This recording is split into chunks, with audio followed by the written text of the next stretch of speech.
we are fortunate enough to have Eric Sande here from the Chamber, and he actually started with the Chamber in 1992, barely out of diapers. He has been the executive director for 25 years, so obviously he's been there pretty much his whole adult life, and we're thankful to have him.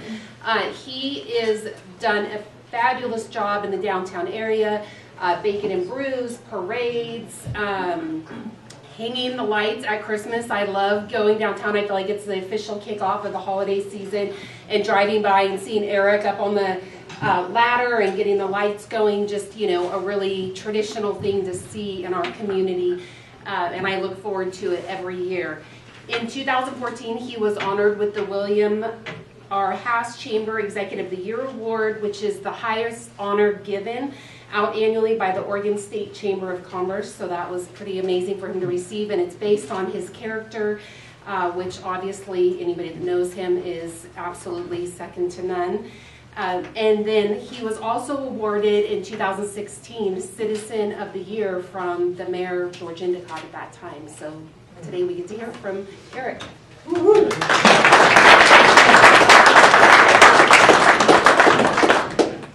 Thank you.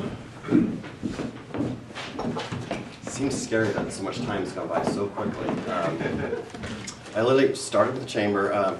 But my connection to Redmond started actually in college, and I met I went to University of Oregon. Well, my really good friends were at OSU. So I would go up on the weekends and have fun with my friends there. But I met 3 people that were from Redmond. And they, of course, grew up in Redmond, and they always said that the elevation and the population was the same, 3,000 feet and 2,000 people. And so they talked about they couldn't wait to get out of Redmond because it was just, there was no opportunities there, blah, blah, blah. And I kept thinking, I can't wait to get to the dry side of the state, because I grew up in Eugene, where it basically drizzles from November through May and June and July. It was just, but when we all graduated, and my degree was in Recreation and Tourism Management through the Department of Leisure Studies and Services at the University of Oregon, we all left. And one person came back here, and my degree was like kind of recreation, it was kind of based on Central Oregon lifestyle, I thought. And so my friend Bruce Wren, who's with his dad is John and Becky Wren with Juniper Fuel, they said, well, you should move over here, this is Recreation Central. So I moved over, and my friend Wanda, who moved to Portland, she calls you, I just bought a house in Redmond. I said, cool, I just bought a lot, I'm gonna build a house. And my lot was one over from the house that she bought. And so in the mornings, she'd get up and she'd flash her kitchen light, and I'd flash my porch light out, so we'd say hello to each other. But they kind of joked that I became Mr. Redmond, and they kind of were like, oh, Redmond's like the middle of nowhere. I'm like, going, yeah, but it's dry and it's beautiful. And when they spent 4 years at the university, they thought, there's nothing better than Central Oregon, so they couldn't wait to get back. And you kind of recognize that we are definitely in a blessed spot. And so I went to, my degree was Recreation and Tourism Management. I had to have 500 hours in a travel-related industry. And my girlfriend at the time was working for Eastern Airlines. She said, well, we're hiring. So I wonder if I could fly for Eastern and get credit. So I talked to my professors and said, sure, we'll give you credit. So I actually became a flight attendant for Eastern Airlines and moved to Atlanta, Georgia. And I would write papers on tourism on the different cities that we'd fly to. And I did that. I started in June with Eastern, and my very first flight, I met the most senior flight attendant with Eastern Airlines. She's still flying today. Well, she flies for United. I think she's, Betty is, got to be in her 80s. So I told her I was doing this for my degree, and she told me a secret on how to bid with Eastern, and I immediately held a line where I could then shuffle my days around. So I flew 1 week on, 1 week off. I go back to university, back and forth. Got my credits, finished my degree, and then Eastern Airlines was folding, so I, of course, left the airline. And came to Central Oregon and went to work for Horizon in Alaska. And that was in 92, or 91, actually, the winter of 91, where we had that really bad, that was bad, but we had a lot of snow. And I left, so I was so excited about it. But when you're de-icing airplanes and you're covered in glycol, and you're like, this really isn't that exciting. It was terrible. Planes come in late, so you're there till 2 in the morning. And then the chamber director, Brenda Kincaid, now Brenda Turner, she posted an ad that said, 9-to-5 position, Chamber of Commerce, Economic Development Assistant. 9 to 5, that would be awesome. No more glycol, you know your hours. And so I applied, and I got the job. And I've been here ever since, so kind of crazy. I kind of worked my way from front desk to where I'm at. But the population of Redmond, when I started, was about 7,000 people, 7,800 people, and the chamber had 232 members. So a very small, and everybody knew everybody. You go to Coffee Cloud, about the same 24 people showed up, and you all knew each other, and who had dogs, and who had cats, and who skied, and who didn't, what your kids were doing. And one of my very first jobs was to pass a flyer around downtown and about putting up Christmas lights. And I walked into, I'm drawing a blank on the name of the business, but it was Jan Anderson. And she's on the phone talking. I was wearing my little tie white shirt, and she goes, "I gotta go, there's a Mormon at the door." She hangs up. I'm like, "I'm not a Mormon, I'm just with the Chamber of Commerce." And she goes, "Oh, what do you need?" I go, "Well, we're trying to get people to put up Christmas lights." And we kind of struggled because I don't have time to do it, and I don't have an outlet, and I don't. And so I went back to Brenda and said, "This just isn't working, can I just do it?" And so we just started putting up the lights, and it has grown over the years. So now we're buying like 500, 600 boxes of lights and putting them all over downtown. The city's been great because back in the day, it literally is like, okay, there's an outlet over there. If I run an extension cord to here, across that tree, I can get to this one. But now all the light poles have power sources, so those are much more convenient. All the parks have power at the tree base, so it's a lot easier to do. My friend Terry Jansen, who I've known since I was 10 years old, she's since moved here, and she's kind of my second hand. She pulls the wagon and makes sure the ladder doesn't fall when I'm up on the ladder. The reason why we were starting to do those was the town was small. And talking with my friends who grew up here, I said, "Well, what were your childhood?" And they didn't have a lot of feedback as far as like traditions or things that really drew them back, other than the sunshine, of course, the outdoors and the activities that were here. And so I thought, well, the chamber needs to help create that sense of place and that sense of community and that sense of tradition. And what the chamber does is exactly what you guys are doing. It's that bringing people together, it's having the conversations, it's all that stuff which holds us together. So we started doing stuff like putting up the Christmas lights, Santa's mailbox, which has been out. We now have people taking their little tiny kids up and they're putting their, because I used to do that. I'm like, well, how old are you? How old am I? Because my brother built the mailbox, and that was 17 years ago. I do put the plastic pumpkin on my head during trick-or-treating on 6th Street.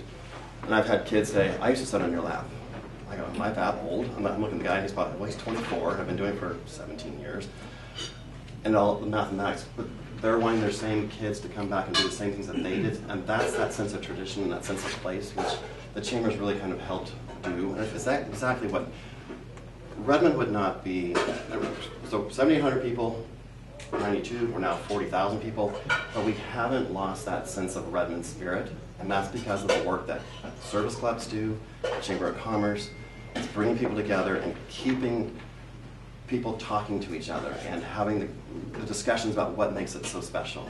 And that's what the Chamber does. We're a little different because we get all the phone calls like, when do hummingbirds come to Redmond? When do the elks turn to deer? And you can talk to Evelina anytime. We get some of the most crazy questions, and that's kind of, we're kind of the clearinghouse of everything strange or unusual, or how do you ship an elephant? Right? Are you joking? And no, they need to know. So I said, well, call Portland Zoo. We got them the phone number. We literally had when do deer turn to elk. They're different. And what day do the hummingbirds show up in Redmond? June 27th. Just unusual question, and that's all day long that we answer all kinds of fun, unique questions. But first and foremost, the Chamber is a nonprofit. We're a 501c6 private nonprofit. We're not the city. A lot of people do not recognize that we are not a branch of the city. We are a separate private business organization. We do have the task of tourism promotion, which has been a contract with the city. Oh gosh, since 1977, we've been doing the tourism promotion. And back in the very beginning of the days, that money was around about $14,000 to do tourism for a year. That was a big deal, because that helps buy a computer, that helps buy a brochure. Nowadays, the funding is around $365,000 for that contract. So it's a big portion. And actually, we have visitor guides which we produce. I've got the latest ones here. Oh, actually passed them out already. So that's something we do yearly. And this is a unique piece, so I encourage you all to look through it. And what's missing, or what is something you go, oh my gosh, that is my favorite fishing spot, restaurant. Look through that, because that is something that we produce, and we can change, write, do whatever we want. So if we're missing something that you think is like the best gem of Central Oregon, tell us and we'll put it in there. Well, sometimes you don't want to put the gems in there because you want to keep them private, but we do like to share the Redmond story, and that's really how we do it, is through this piece. Photography is key to telling the story. And right now, Redmond is in full bloom. I don't know if you've seen all the trees downtown, so I keep telling Connor, our photographer, go on 35th Street by the Quail Ridge, whatever it is, the Hayden Home subdivision over there. There's a beautiful walking path that's all in bloom. The western Y coming in where the scrap eagle is there. All those trees are in bloom. There's an American flag right behind it. It's just an iconic Redmond stone sign, the eagle, and beautiful trees and the flag. So we're trying to capture those moments. So if you also see or take a really good photo and you want to share it with us, we'd be happy to maybe someday put it in the visitor guide or on the website. Because telling the Redmond story is what we're all about. Chamber, business-wise, we have about 610 members right now. Evelyn is our membership and finance person, and she's done a phenomenal job. We had a large database with a lot of members, and during COVID, we kind of got in a unique situation where restaurants really couldn't afford to pay because they weren't really open, and we were not going to drop any member who couldn't pay because of COVID. So we kept a lot of people on our books for about 3 or 4 years. We've since kind of been going through and cleaning up. A lot of them are here, some of them are not. That was an interesting process. We also helped the county distribute, what was the payment program, the relief funds, PPP funds. About $85,000 came through our books that went out. It wasn't our money out, we just ran it through. But that also then showed that we didn't have a loss of any kind, so we weren't eligible for PPP ourselves. So we kind of got an alley on that one, because we were hoping that the money would help us kind of then cover the cost of those who couldn't afford to pay. But again, we wouldn't change a thing that we've done, because helping businesses through that unique time in our history was what chambers do. You just don't drop them because they couldn't afford to pay because their doors were locked because of shutdowns. So we really stuck together and got through that mess. But businesses can come to us with any issue that they've got, and they're struggling or they're concerned, or they marketing ideas. People bounce all kinds of ideas off of us. My favorite recruitment with a new business was actually bringing basics here. I was doing economic development with the chamber back in the 90s, started working with Dave Benson, and couldn't quite get them here. He wanted a university, access to a university. He wanted direct flights to Los Angeles, which we didn't have. So every time these things happened, I would send him the article, like, oop, we got direct flight to Los Angeles, we got OSU Cascades is here. So anything that was on his not here list, I kept saying, and we'd send like a random box with a rock and a pine cone in it. Just kind of keep thinking about Central Oregon. And then one day when the Walmart closed and moved to the new location, that building came for sale, and it sold instantly. He's like, oh, I should have bought that. That would have been perfect. I just kind of filed that in the back of my head. And it sat empty for 7 years. And when it came back, the bank had it. And the bank said, help us find somebody to go in there. It has to be somebody who's going to do something great in the community. Called Dave and said, hey, Walmart's for sale. Oh, they're not going to want my price. I said, make them an offer. They're not going to want it. Make them an offer. I don't want it. Make them an offer. And lo and behold, the offer was accepted, and they are in there and said it's way too big for our needs. We're not going to need this space for years and years and years. And they started actually renting out about half the space. And then 6 months later, they had to take that space back. And as you know now, they've expanded twice, and they're at 700 employees. And that's something, just building those relations and those conversations, picking up on little cues. You talk about conversation, it's so important, just having conversations and talking to your community. I actually was just over there, they're now bought out by a company in Tulsa, and they wanted me to come in and talk to them about giving back to the community, what organizations, and they have several documents that people have submitted to, please give us money, St. Charles and hospice, and so I said, these are all phenomenal, so I started talking about all these people. But the gal came in from Tulsa, and I said, I have a good friend who lives in Tulsa, she actually in Oklahoma City, but she was recruited by the Oklahoma Chamber of Commerce to go back there, and she had a $14 million budget. It was phenomenal for her division. But then she quit that and she went to work for Oklahoma State University, which is Tulsa, but she did the campus in. And she looks at me and she goes, "Robin?" I said, "Yeah." So she knew my best friend. So just, again, by talking, we kind of make these, so we had an instant connection. As we took a selfie and we sent it to our friend Robin in Oklahoma City. But just, like, again, by having dialogue, which is what the chamber's all about, just finding out what are the issues, what can you do. You can solve amazing things. So that's what, Kiwanis, Rotary, all the great service clubs, General Federation of Women's Clubs, they're all about bringing people together, having conversations, solving problems, attacking one little issue, and making a world of difference. And now Redmond at 40,000 people, we still haven't changed, we haven't lost that spirit. And I think it's really because of service clubs, chamber, but we're also growing and doing new things, so that's that. Let's see what else. Leadership Redmond, I'm also the facilitator of that program. And that's a partnership between the Redmond Executive Association and the chamber. Back in 2003, we had city councilors wanting to retire, and there was no one stepping up to kind of fill that spot. REA called me and said, "We want to talk to you about a leadership program," and I had this file that I had accumulated some documents on other clubs or organizations. And so we put that program together 20 years ago. It's hard to believe. And the issues of Redmond 20 years ago were, we didn't have a North Bridge, and the growth of new homes being built, and it was all kinds of just interesting things that we would share with the community, but basically help generate people's interest in serving and getting involved. And breaking the myth that to be a city councilor you had to have some kind of special education or special training. It's all about interest. It's all about being active. I think at one point we had 4 sitting city councilors were graduates of the leadership program. But basically, almost every group, Redmond Economic Development, invites those who are interested to be part of their team. We're trying to create new leaders. And that's again through a conversation by another service club organization, going to the chamber. So if there's anything that we support Kiwanis 100%, so if we can help advertise, promote, we're there. We're all about making the community better. And again, I can ramble for hours, so I'm going to just stop. Is there questions that you have for me, or we're getting short on time? Eric, I went through your Leadership Redmond program back in the 90s when you started. Yeah. Are you still doing that every Yes. year? Actually, our last class, or the class this year, the class of 2024, will graduate May 16th. So, and then that will be, we had a class during 2020 that should have graduated, but in March, of course, COVID hit, and that class went on kind of hold.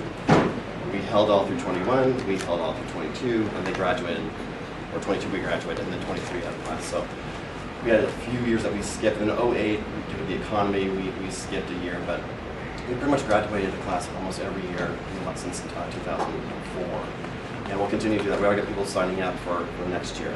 It's a great program. Mark? So maybe this is a question for Evelina or anyone, but what is the value add when you're trying to promote a new business or membership? Sure. What's the main sale? Pretty much, if people come to Redmond and they say, "How do I get my business started?" And we say Redmond is still a town where doing business with those you know or are familiar with their face, so that networking is so vital. And honestly, the Redmond Chamber of Commerce, a service club, are the best ways to do that. And a prime example was good friends of my family, Twin Rivers Plumbing, over in Eugene, said, "We want to come to Central Oregon." This was years ago. And they came over and they were up for 3 or 4 months and "We're not getting the business, we're dying." I said, are your employees part of Kiwanis, Rotary, service clubs, baseball team, coaching? You haven't joined the chamber yet? And "Oh yeah." So they joined the chamber and they started showing up, and then their business literally, they saw it skyrocket from the minute they got that key of you have to be engaged. And that's kind of the real plus, I think, for the chambers. We network. Our coffee platters every Friday are about 60 to 80 people still. At one point we had 203. That was showed up for a coffee platter, and that was out at Eagle across the place for breakfast. That was right before the downturn in about 06 or 07 that we had that. But it's one of the best ways to get networked, to make the connections, because people still want to know who they're doing business with. And if you come to a coffee club and you kind of sit back and we do a big introduction, you go around in circles, I'm Bill the plumber. All of a sudden you see someone go, oh my gosh, my toilet's been going drip, drip, drip, drip. And you'll see them beeline over there. Or it's, I'm so-and-so the architect. I need to talk to you about building a garage. Or and it's just that familiarity of seeing somebody go, I know who you are. I know I can get, I've seen you, I trust you. You come to Coffee Clatter. And that's something also with Redmond in the small days was bad businesses don't succeed because it gets around too quick.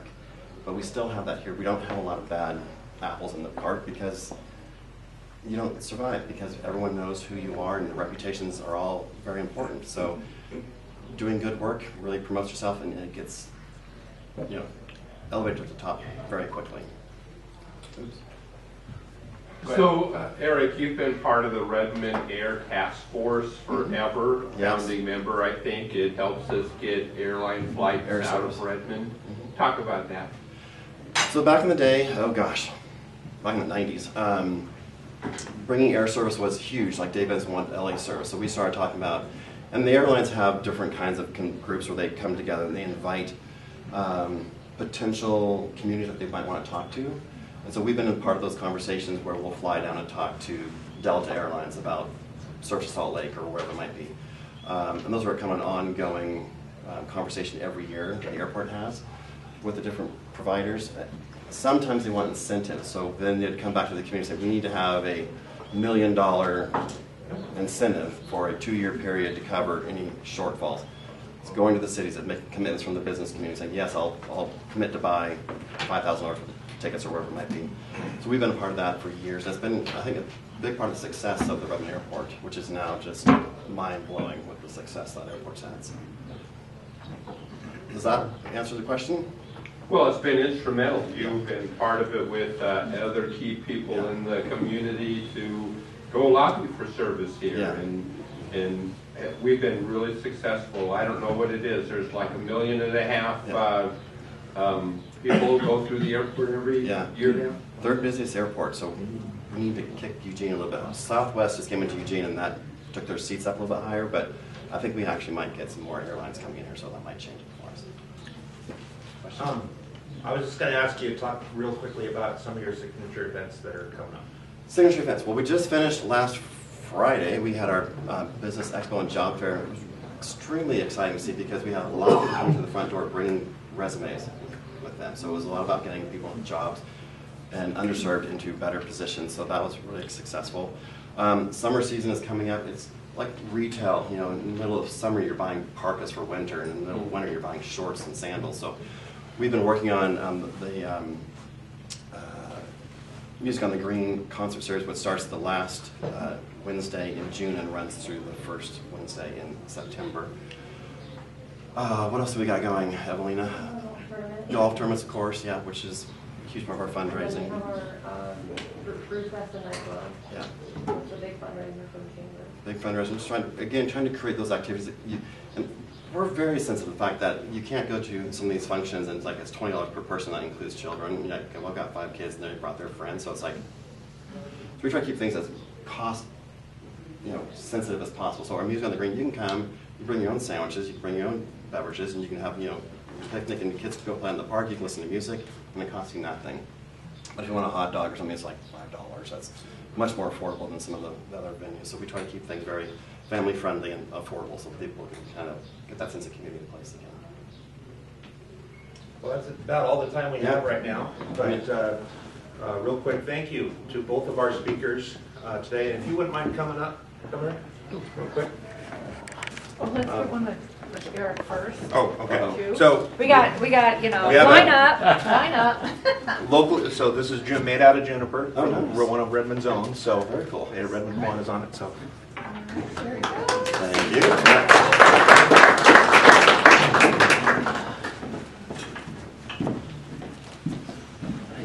And it writes really well. Sounds good. Thank you so much. Thank you. Appreciate you being here. Thank you.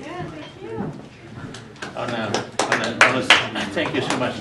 On a sad note, if many of you might know Bill Glenn, his wife just passed away this morning, Paula. I don't know if you know him or not. He's from the Tri-City Industries in Richmond, Washington.